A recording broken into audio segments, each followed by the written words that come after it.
برگان محترم، ملت اسلامیہ کے نوجوانوں اور پردہ نشین خواتین اسلام، اللہ رب الجلال ہم سب کا تنہا خالق، تنہا مالک اور ہم سبھی کا معبود حقیقی، ہر قسم کی تعریف و توصیف، ہر طرح کی حمد و ثنا، اور میری اور آپ سبھی حضرات اور خواتین کی ہر ایک عبادت، ہر ایک ریاضت اور بندگی، ہمارے اور آپ کے کیے جانے والے ہر طرح کے نیک اعمال کا اکیلا اور تنہا مستحق رب ہے، معبود برحق ہے، جس کی بندگی میری اور آپ کی زندگی کا مقصد ہے، اور جس کی بندگی میں ہماری زندگی کا گزرنا ہمارا سب سے بڑا کمال ہے، سب سے بڑا کارنامہ ہے، اور دنیا اور آخرت دونوں ہی مقامات پر کامیابی اور کامرانی کی ضمانت ہے۔ درود و سلام ہو نبی آخر الزماں پیارے نبی محمد صلی اللہ علیہ وسلم کے ذات گرامی پر، جنہیں اللہ تبارک و تعالیٰ نے اپنا آخری نبی و رسول بنا کر بھیجا، جنہوں نے اللہ تبارک و تعالیٰ کے دین کی وہ تعلیمات، وہ اچھی اور پاکیزہ تعلیمات ہم اور آپ تک پہنچائی، جو ہمیں ہماری زندگی کے تمام معاملات میں رہنمائی دینے والی، ہمارے اور آپ کی دنیا سنوارنے والی ہیں، اور ہم اور آپ کو آخرت میں رب العالمین کی رضا اور اس کی خوشنودی حاصل دلانے والی تعلیمات ہیں۔ حاضرین جمعہ، رب العالمین کا یہ فضل و کرم ہے کہ اس کی توفیق کے مطابق ابھی کل ہم اور آپ عید الاضحیٰ کی مناسبت سے کئی عظیم عبادتوں کو انجام دے کر ہم اور آپ فارغ ہوئے ہیں۔ آج کے یہ جو ایام، آج اور آج کے بعد کے مزید 2 دن 11، 12 اور 13 ذی الحجہ کی جو تاریخ ہے، یہ ایام تشریق کہلاتے ہیں۔ عربی زبان میں لفظ تشریق کا معنی ہوتا ہے گوشت کاٹنا یا گوشت کے جو ہے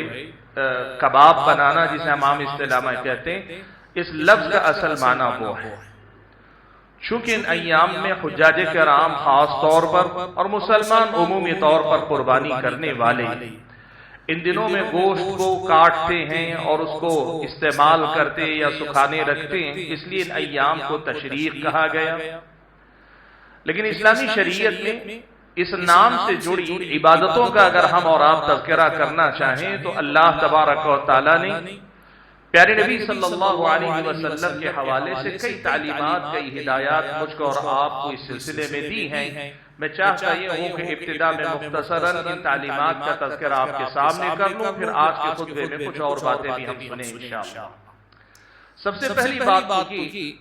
کہ ان ایام کو پیارے نبی صلی اللہ علیہ وسلم نے فضیلت والے ایام اس معنی میں بتایا کہ آپ نے فرمایا ایام اکل و شرب و ذکر اللہ، یہ ایام کھانے پینے اور اللہ تبارک و تعالیٰ کے ذکر کرنے کے ایام، اور اللہ تبارک و تعالیٰ کے ذکر سے مراد کیا ہے؟ قرآن مجید میں اللہ تعالیٰ نے تذکرہ فرمایا کہ وَاذْكُرُوا اللَّهَ فِي أَيَّامٍ مَّعْدُودَاتٍ فَمَن تَعَجَّلَ فِي يَوْمَيْنِ فَلَا إِثْمَ عَلَيْهِ وَمَن تَأَخَّرَ فَلَا إِثْمَ عَلَيْهِ لِمَنِ اتَّقَىٰ۔ اللہ تبارک و تعالیٰ نے ایام میں اللہ تعالیٰ کا کثرت سے ذکر کرنے، کثرت سے اللہ تعالیٰ کے لیے تکبیرات بیان کرنے، اور اللہ تبارک و تعالیٰ کے حمد و ثنا بیان کرنے کا اللہ تعالیٰ نے حکم دیا۔ تو ان ایام کو اللہ تبارک و تعالیٰ کے ذکر کے ایام قرار دیا ہے، سابقہ دنوں کے ساتھ، جو کہ ذی الحجہ کے ابتدائی 10 دن تھے، ان کے ساتھ ساتھ یہ مزید 3 دن اللہ تعالیٰ کی طرف سے خصوصی طور پر اللہ تبارک و تعالیٰ کے ذکر کے ایام ہیں۔ ان دنوں میں اسلامی شریعت ہم اور آپ کو یہ سکھاتی ہے کہ ہم اور آپ عام اوقات میں بھی کثرت سے چلتے پھرتے اٹھتے بیٹھتے ذکر کریں، اور خصوصی طور پر جانوروں کی قربانی دیتے ہوئے اللہ تبارک و تعالیٰ کا ذکر کریں۔ یہ خاص اللہ تبارک و تعالیٰ کے ذکر کے ایام ہیں، اور ان کے ساتھ ساتھ نمازوں کے بعد بھی اللہ تبارک و تعالیٰ کا ذکر کریں، اللہ تعالیٰ کے لیے تکبیرات خصوصی طور پہ ادا کریں، جیسا کہ صحابہ میں سے بعض صحابہ کرام رضوان اللہ علیہم اجمعین کا عمل تھا۔ حضرات گرامی قدر، سب سے پہلے یہ بات جان لیں کہ ان ایام کو اللہ کے نبی صلی اللہ علیہ وسلم نے قرآن مجید کی اس آیت کی روشنی میں کہ وَاذْكُرُوا اللَّهَ فِي أَيَّامٍ مَعْدُودَاتٍ، اللہ تبارک و تعالیٰ کے ذکر کرنے کے ایام قرار دیے۔ اس کے ساتھ ساتھ اللہ کے نبی صلی اللہ علیہ وسلم نے کہا ایام اکل و شرب، یہ کھانے اور پینے کے دن ہیں۔ اس کا مطلب کیا ہے؟ اہل علم نے کہا جس طرح اللہ تبارک و تعالی حلال روزی نہ دے یا اللہ تعالی وقت پر آپ کو نوالا نہ دے تو صبر کرنا یہ اللہ تعالیٰ کی عبادت ہے۔ تو ان ایام میں گوشت کی کثرت کے نتیجے میں اچھا کھانا، اچھا پینا، اچھا کھلانا، یہ بھی کھا کر اللہ تعالیٰ کا شکر ادا کرنے کے خصوصی دن ہیں۔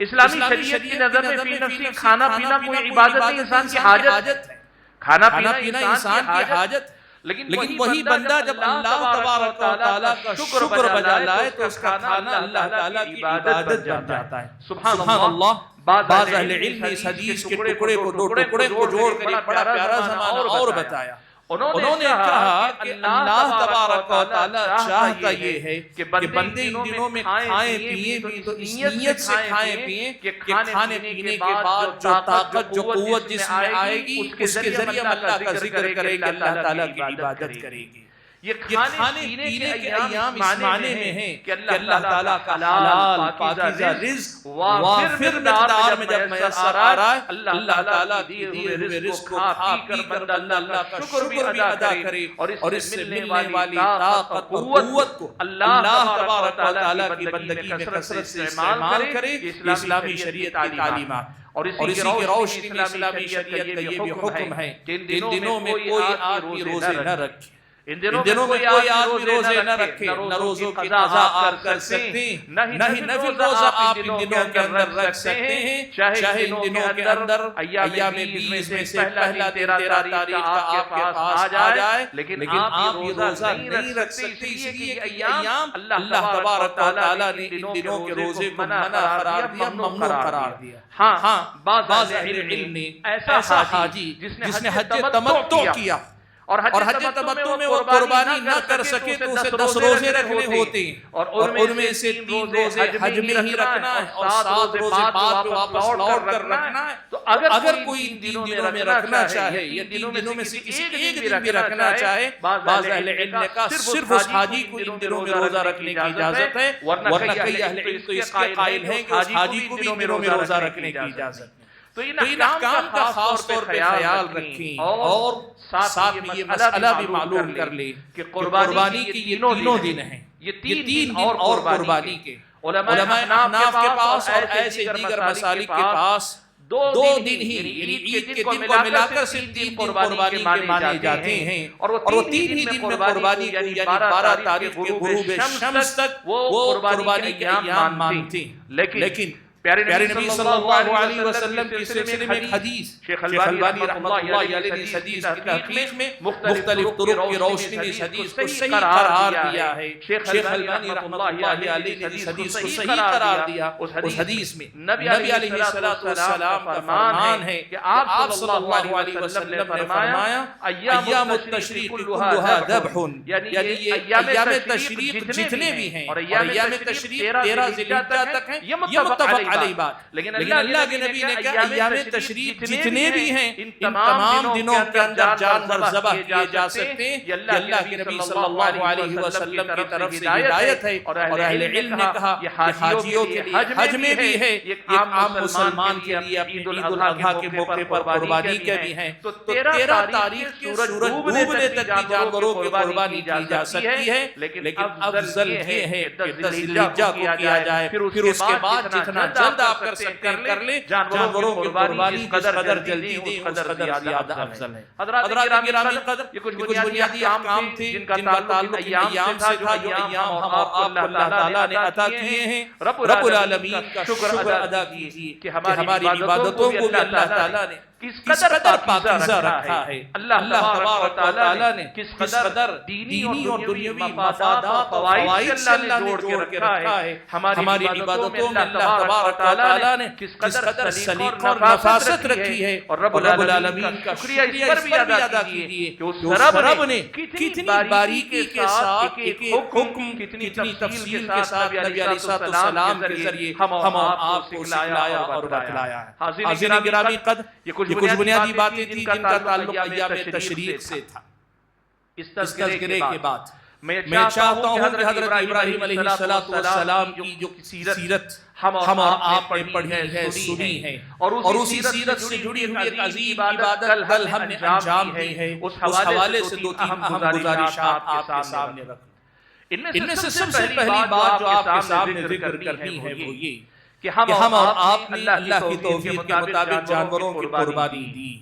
اور جانوروں کی قربانی دیتے ہوئے آپ نے یہ بات بارہا سنی، اہل علم نے آپ کو بارہا متوجہ کیا کہ جانور کی صرف قربانی دینا صرف یہی مقصود نہیں، آدمی کو ابراہیم علیہ السلام کی سیرت یہ سبق بھی سیکھنا چاہیے کہ قربانی صرف جانور کی قربانی نہیں بلکہ یہ حقیقت میں اپنی خواہشات کی قربانی،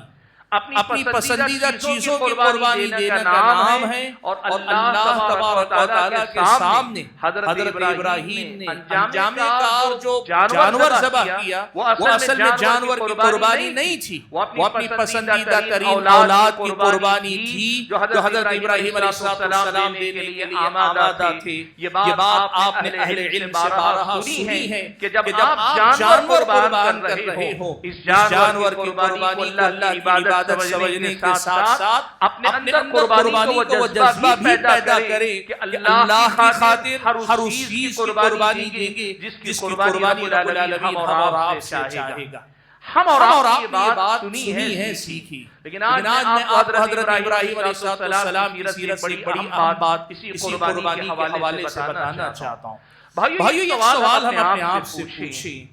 ایسی کیا بات کہ حضرت ابراہیم علیہ السلام ہر وقت قربانی دیتے تھے اور بڑی آسانی سے دیتے تھے؟ آسانی کا مطلب یہ کہ بغیر تردد کے، بغیر جھجک کے اللہ کے حکم پہ فوراً سر تسلیم کر دیتے۔ حضرت ابراہیم فوراً قربانی دے دیتے تھے، اور ہم اور آپ جو اسی نبی کی، پیارے نبی محمد صلی اللہ علیہ وسلم کی اقتداء کرتے ہوئے جانور تو قربان کر لیتے لیکن اپنی زندگی میں قربانیاں نہیں دے پاتے، اپنی خواہشات کی قربانی نہیں دے پاتے، رب العالمین کے دین پر چلنے کی خاطر اپنی دنیا کو قربان نہیں کر پاتے۔ زندگی ہمیشہ یہ چاہتی ہے کہ اللہ کی رضامندی کی خاطر کچھ چیزوں کو چھوڑا جائے، کچھ چیزوں کو اپنایا جائے، اور اس راہ میں جو قربانی مطلوب ہو دی جائے۔ کیا وجہ ہے کہ ہم اور آپ نہیں دے پاتے؟ کیوں ایسا ہوتا ہے کہ ابراہیم علیہ السلام دے جاتے ہیں، ہم اور آپ ایسی قربانیاں نہیں دے پاتے؟ حالانکہ ہم یہ سبق کی طرح جانتے ہیں کہ سیرت ابراہیم کا سب سے عظیم سبق اللہ کی توحید کے بعد یہی ہے کہ انہوں نے سر پاپا رب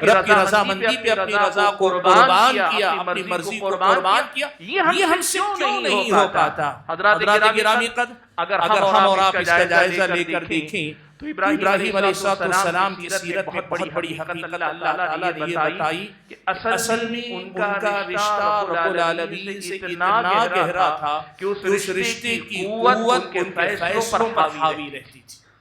اللہ تعالیٰ سے جو ان کا تعلق تھا، ابراہیم علیہ السلام کا جو محبت کا رشتہ تھا، اللہ تعالیٰ سے جس گہرائی تک اتر کر حضرت ابراہیم نے محبت کی تھی، رب العالمین کی محبت کا وہ مقام پایا حضرت ابراہیم نے جسے خلت کہا جاتا ہے۔ وَاتَّخَذَ اللَّهُ إِبْرَاهِيمَ خَلِيلًا، اللہ تعالیٰ نے ابراہیم علیہ السلام کو خلیل بنایا۔ عربی زبان میں خلیل کہتے ہیں اس درجے کے دوست کو جو درجہ زندگی میں آپ ایک کو دے پاتے، ایک سے زائد کو آپ نہیں دے پاتے۔ محبت کا وہ سب سے اونچا درجہ جس مقام پہ آپ کسی ایک ہی کو بٹھاتے ہیں، عربی زبان میں ایسے دوست کو خلیل کہتے ہیں۔ اور قرآن و سنت سے یہ بات معلوم ہوتی ہے کہ یہ درجہ اللہ تعالیٰ نے دو شخصیتوں کو عطا فرمایا، ایک اللہ تعالیٰ نے حضرت ابراہیم کو عطا کیا اور دوسرے پیارے نبی محمد صلی اللہ علیہ وسلم کو عطا کیا۔ یہ جو اللہ کی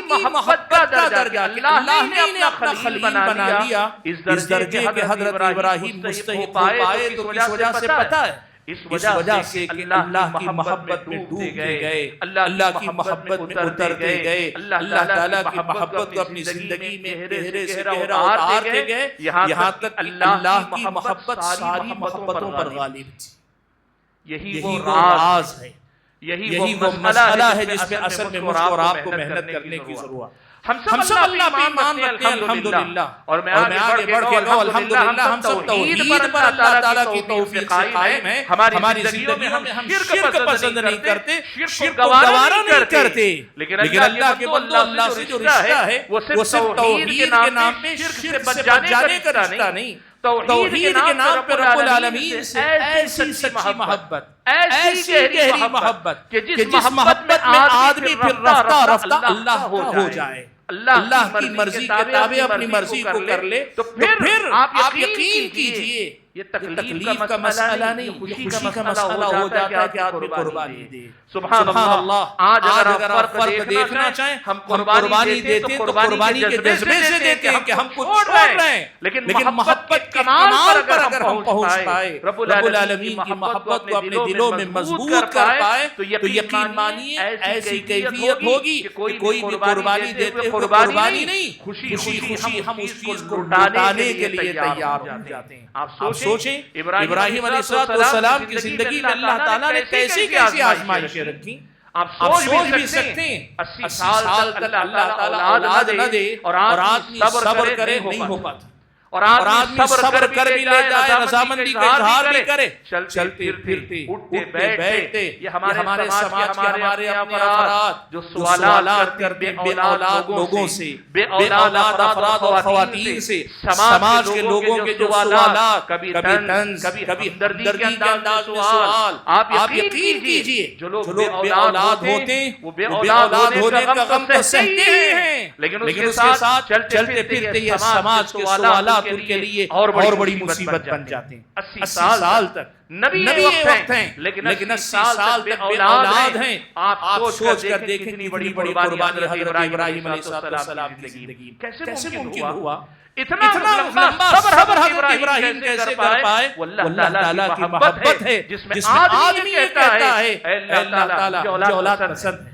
لیکن اگر تیری مرضی ہے کہ میں ابھی بے اولاد رہوں تو تیری مرضی میں راضی ہوں، یہ جذبہ اصل بندے کے اندر آتا ہے۔ یہ ہے حضرت ابراہیم علیہ السلام کی قربانی کے پیچھے جذبہ کہ اللہ سے ان کا جو رشتہ، اس رشتے میں وہ اللہ تعالیٰ کے فیصلوں پر رضامندی کا اظہار کرتے ہیں۔ آپ کو معلوم ہے آگ میں ڈالا جاتا ہے، کوئی سوچ سکتا ہے جیتے جی کوئی آگ میں ڈال دیا جائے؟ آپ دیکھیں بستی چھوڑ کر ہجرت کرنے کو کہا جاتا ہے، ہجرت بھی کر جاتے ہیں، اور ہجرت کرنے میں آسان ہے، کرنے میں بہت مشکل کام ہے۔ جس جگہ پیدا ہوئے، جس جگہ آپ کے رشتہ دار تعلقات، زندگی کے سارے ریفرنسز، یعنی آپ کی زندگی کی تمام جڑیں جہاں سے وابستہ ہیں، سب کاٹ کر نئی دنیا بسانے کے لیے چلے جائیں، جہاں سب کچھ آپ کے لیے نیا ہو۔ آسان کام نہیں، لیکن حضرت ابراہیم کے لیے آسان ہو گیا کیسے؟ وہی بات اللہ تعالیٰ کی رضا اور خوشنودی کے لیے، وہ جو تعلق اللہ تعالیٰ سے ہے نا، یہ اصل میں مضبوط جب ہو تو قربانی آسان ہو جاتی ہے۔ اور اتنا ہی نہیں، آپ اس سے آگے دیکھیں، اولاد جب ہو گئی، اللہ تبارک و تعالیٰ نے حکم دیا کہ جاؤ اپنی بیوی اور خار بچے کو ایسے مقام پہ چھوڑ کر آؤ جہاں بظاہر جینے کا کوئی سامان نہیں، نہ دانا نہ پانی، نہ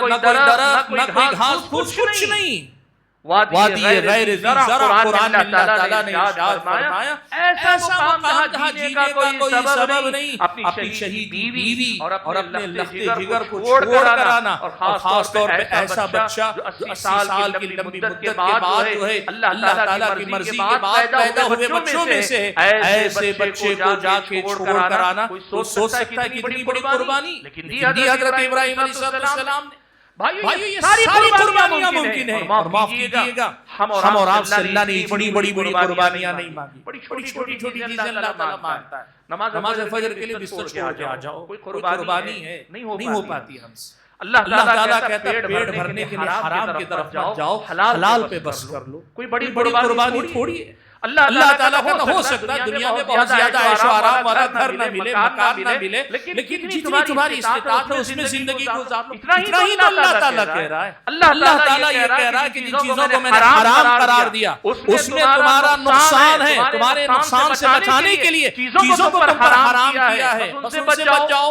اس سے بڑا اللہ تعالیٰ نے ہم سے کیا چاہا؟ چھوٹی چھوٹی قربانیاں ہم سے نہیں ہو پاتی، وجہ کیا ہے؟ بھائیو اصل مسئلہ ہے ہماری توحید کو ابھی اور آگے اللہ تعالیٰ کی محبت کمال کا سفر طے کرنے کی ضرورت ہے۔ اللہ سے محبت کرو اللہ کے بندو، اللہ تعالیٰ سے اپنے رشتے پہ نظر ثانی کرو، یقین مانو یہ زندگی قربانی جو بڑا بہت سارا کرنے میں ہمیں مشقت اور تکلیف محسوس کرواتی ہے، جس دن محبت کا سفر طے ہونے لگے گا یہ بوجھ نہیں مواقع بن جائیں گے، اپرچونٹی بن جائیں گے۔ ہم تلاش میں رہیں گے کہ اللہ تعالیٰ سے ملاقات کا کوئی موقع تو ملے۔ نبی علیہ السلام نماز کے بارے میں حضرت بلال سے کہتے تھے، سنن ابی داؤد وغیرہ کی روایت میں الفاظ ہیں، اللہ کے نبی نے کہا کہ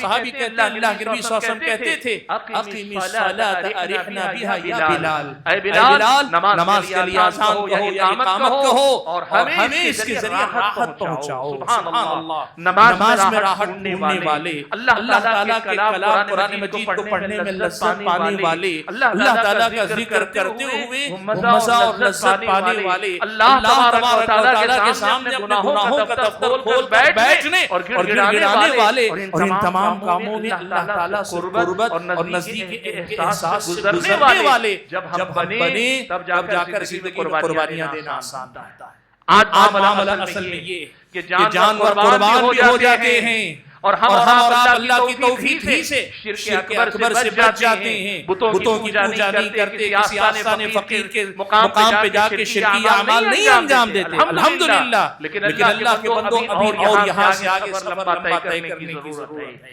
وہ مقام جو اللہ تعالیٰ کی محبت کا سفر ہے، رب العالمین کی محبت میں اپنے آپ کو اعلیٰ سے اعلیٰ درجے تک لے جانے کی کوشش کرو، یہاں تک کہ پھر رب العالمین ہم اور آپ سے محبت کرنے لگ جائے، اللہ ہم سے محبت کرنے لگ جائے۔ ابراہیم علیہ السلام سے اللہ نے محبت کی اور محبت بھی کی تو اللہ نے اپنی محبت کا وہ حصہ ابراہیم کو عطا کیا جو بندوں میں اللہ نے ابراہیم اور اللہ کے نبی کو عطا کیا، کسی کو نہیں کیا۔ یقیناً وہ درجہ بہت اونچا، کون وہاں پہنچ پائے؟ ناممکن ہے، لیکن کم سے کم یہ خوش قسمتی کافی ہے کہ جس بلند درجے پر اللہ نے حضرت ابراہیم اور اللہ کے نبی کو بٹھایا ہے اسی سلسلے کی فہرست کے آخری کسی درجے میں ہمارا نام آ جائے، یہ کم سے کم ہماری زندگی میں ہو جائے، اس پہ اصل میں محنت کرنے کی ضرورت ہے۔ معاف کیجیے گا، یہ ہماری عبادتیں بہت ساری ہوتی ہیں لیکن زندگیوں میں عبادتوں کا جو اثر نہیں دکھائی دیتا نا، اس کے پیچھے یہی کمزور تعلق ہے۔ توحید ہے لیکن گہرا رشتہ نہیں ہے۔ رب العالمین کے علاوہ دوسروں سے کٹے ضرور ہیں لیکن رب العالمین سے جڑنے کا کمال ہے، وہ کمال شاید ہم اور آپ اپنے اندر پیدا کرنے قاصر ہیں۔ سفر بڑا لمبا ہے اور ابھی بڑی محنت اور آپ کو کرنی ہے۔ رب العالمین سے خصوصی طور پر اس کی توفیق طلب کیجئے کہ اللہ اور آپ کو عبادت فرمائے۔ حضرات گرامی قدر، خطبہ جمعہ ختم کرنے سے پہلے ایک اور بڑی حقیقت آپ کے سامنے ذکر کروں۔ ابراہیم علیہ السلام کی سیرت ابھی میں نے قربانی کی بات کی تو میں نے آپ کے سامنے ذکر کیا کہ ہجرت ابراہیم علیہ السلام نے کی، اپنے عراق بابل عراق کے علاقے سے نکل کر بیت المقدس کی طرف حضرت ابراہیم علیہ السلام کو سفر کرنا پڑا۔ فلسطین کی طرف حضرت ابراہیم نے ہجرت کی تھی۔ ایک ہجرت ہوتی ہے جسے ہم ہجرت حسی کہتے ہیں، یعنی ظاہری ہجرت کہتے ہیں کہ آدمی اللہ تعالیٰ کی خاطر، اپنے دین کی حفاظت کی خاطر اپنا علاقہ، اپنی بستی، اپنا شہر، اپنے تعلقات، اپنے رشتہ دار، اپنا کاروبار، اپنا دکان، مکان، اپنی جائیداد، جو کچھ ہے سب چھوڑ کر بیچ باچ کر آدمی ایک علاقے سے دوسرے علاقے چلا جاتا ہے۔ یقیناً یہ بہت بڑی ہجرت، اور اللہ تعالیٰ اگر کسی کے اوپر ایسے حالات لائے تو پھر ایسی ہجرت اپنا فرض ہو جاتا ہے بندے کے اوپر، یقیناً۔ لیکن ایسا موقع زندگیوں میں کم لوگوں کو آتا ہے جہاں ان پر ہجرت فرض ہو جائے، فرض عین کے درجے میں آ جائے کہ نکلنا ضروری، دین بچانے کے لیے ہجرت کے علاوہ کوئی آپشن نہ رہے، ایسا موقع زندگیوں میں کم آتا ہے۔ لیکن حضرات گرامی قدر، ہجرت یہی نہیں ہے کہ آپ ایک علاقہ چھوڑ کر دوسرے علاقے جائیں، ایک ہجرت اور ہوتی ہے جو ہر مسلمان کو کرنی۔ پیارے نبی صلی اللہ علیہ وسلم نے مسند احمد کی روایت میں بات نقل فرمائی، اللہ کے نبی صلی اللہ علیہ وسلم نے ارشاد فرمایا، کہا والمہاجر من ہجر ما نہى اللہ عنہ، مہاجر حقیقی معنوں میں وہ ہوتا ہے جو ان باتوں کو ترک کر دے، چھوڑ دے جن باتوں سے اللہ تعالیٰ نے منع فرمایا۔ حضرات گرامی قدر، ابراہیم علیہ السلام کی سیرت ہجرت کا جو سبق ہم اور آپ پڑھتے ہیں اور سنتے، ان سے یہ جذبہ یقیناً ہونا چاہیے کہ اگر میرے حالات کبھی ایسے ہوئے کہ دین بچانے کے لیے اپنا علاقہ چھوڑ کر جانے کے علاوہ کوئی چارہ نہ رہے، اللہ کی خاطر میں اسی ہجرت کرنے کے لیے تیار ہوں۔ ایک تو یہ سبق لینا چاہیے، لیکن ساتھ یہ بھی کرنا چاہیے وہ ہجرت جب آئے گی تب آئے گی اگر آئے گی، لیکن میری زندگی میں روزانہ میں ہجرت کروں گا شرک سے نکل کر توحید کی طرف، کفر سے نکل کر اسلام کی طرف، نفاق سے نکل کر حقیقی ایمان کی طرف، گناہوں سے نکل کر اللہ تعالیٰ کی نیکیوں کی طرف، بدعتوں سے نکل کر اللہ کی نبی کی سنت کی طرف، نافرمانیوں سے نکل کر اللہ تعالیٰ کی فرمانبرداری کی طرف، برائیوں سے نکل کر اچھائیوں کی طرف، اور لوگوں کے حق میں نقصان دہ بننے سے نکل کر اپنے آپ کو لوگوں کے حق میں مفید بنانے کی طرف، ہر وہ بات جس سے اللہ تعالیٰ نے منع فرمایا، وہ کفر و شرک کا مسئلہ ہو یا پھر معمولی سی تکلیف کسی انسان کو دینے کا مسئلہ ہو، یہ ہجرت ہم روز کریں گے، اپنی زندگی میں ہم طے کریں، ہر دن ہم یہ ہجرت کریں گے کہ گناہوں سے نکل کر نیکیوں کی طرف آئیں گے، برائیوں سے نکل کر اچھائیوں کی طرف آئیں گے، اور ہر طرح کی اللہ کی منع کردہ باتوں سے نکل کر اللہ تعالیٰ کی پسندیدہ باتوں کی طرف آئیں گے۔ ابراہیم علیہ السلام کی سیرت کا یہ بڑا اہم سبق ہے۔ سبحان اللہ، لوگ ان ہجرتوں کا تذکرہ تو کرتے ہیں جو ایک ملک سے دوسرے ملک، ایک بستی سے دوسری بستی، ایک علاقے سے دوسرے علاقے کی ہوتی ہے، لیکن وہ ہجرت جو ہر مسلمان کو کرنی ہے، اس ہجرت کو اکثر و بیشتر لوگ نظر انداز کر دیتے ہیں۔ حضرات گرامی قدر، بات کو طول نہ دیتے ہوئے جو بنیادی پیغام آپ حضرات و خواتین کے سامنے دینا ہے وہ یہ کہ سیرت ابراہیم علیہ السلام کی روشنی میں آج یہ دو اہم سبق میں نے آپ کے سامنے ذکر کیے۔ پہلا سبق یہ کہ ابراہیم علیہ السلام کی زندگی میں قربانیاں اتنی جو ہوئی وہ اس لیے ممکن ہوئی کہ اللہ تعالیٰ سے محبت کا ایسا رشتہ انہوں نے جوڑا جس محبت میں سب قربان کر کے بھی وہ راضی رہے، ذرا برابر حرج ان کے دل میں نہیں آیا۔ ہم شاید قربانی اسی لیے نہیں دے پاتے کہ ہم نے اپنے دلوں میں رب العالمین کی محبت کا درجہ پیدا نہیں کیا ہے۔ اور دوسری اہم بات جو میں نے ذکر کی وہ یہ کہ لوگوں، ہجرتیں ہماری اور آپ کے مقدر میں کم سے کم یہ تو لکھی ہوئی ہیں کہ روزانہ اللہ تعالیٰ کی منع کردہ باتوں کو چھوڑ کر رب العالمین کی پسند کی طرف ہم اور آپ ہجرت کریں۔ یہی دو بنیادی پیغام اور ایام تشریق سے متعلق کچھ بنیادی باتوں کی یاد دہانی پر آج کی اس خطبہ جمعہ کو میں ختم کر رہا ہوں۔ رب العالمین سے میری یہ دعا ہے کہ اللہ تعالیٰ مجھے، آپ سبھی حضرات کو، خواتین کو، جو کچھ ہم نے کہا سنا ہے، کہنے اور سننے سے زیادہ ان باتوں کو یاد رکھنے کی توفیق عطا فرمائے۔ ہم میں سے جو لوگ اللہ تبارک و تعالیٰ کے دین کو سیکھتے ہیں، اللہ ہم سب کو اس پر عمل کرنے کی توفیق عطا فرمائے۔ جو بیمار ہیں اللہ ان کو شفا عطا فرمائے، جو لوگ پریشان حال ہیں اللہ ان کی پریشانیوں کو دور فرمائے، جو لوگ انتقال کر گئے اللہ تعالیٰ ان کی مغفرت فرمائے، ان کو جنت نصیب فرمائے۔ ہم میں سے جو لوگ بے روزگار ہیں اللہ تعالیٰ حلال اور پاکیزہ رزق ان کو عطا فرمائے، اور جو لوگ اس دنیا سے کو چھوڑ کر جا چکے ہیں اللہ تعالیٰ ان کے درجات کی بلندی